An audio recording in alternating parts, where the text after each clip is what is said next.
Hi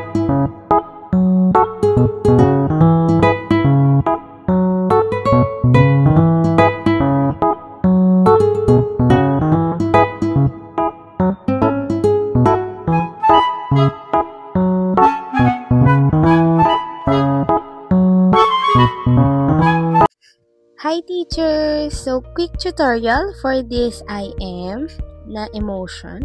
So, punta ka lang sa Canva and then create new design, choose document na landscape, and then maglagay ka ng gusto mong background. Tapos, punta ka sa element ulit and then add ka ng shape, choose ka ng square, and then palitan mo lang ng color white, yung color niya. Tapos, i-center mo lang siya, and then, hanap ka na ng gusto mong emotion. So, pinili ko is girl na happy face, and then, i-center mo lang siya hanggang dun sa kilay niya. So, after mo siyang ma-center, i-duplicate mo siya, and then, i-crop mo yung image hanggang dun sa pinakababa ng document. So, after mong magawa yun, balik ka ulit dun sa una mong page na ginawa.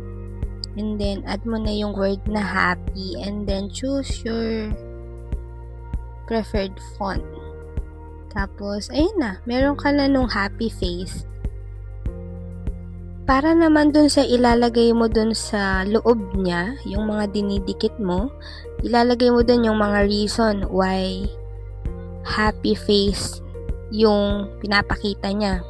So, for example, ito, playing with friends.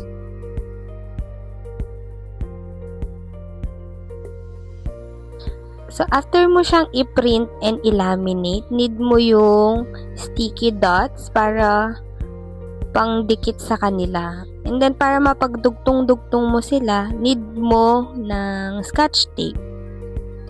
Tapos, i-repeat mo lang yung process para dun sa iba pang emotions na gagawin mo.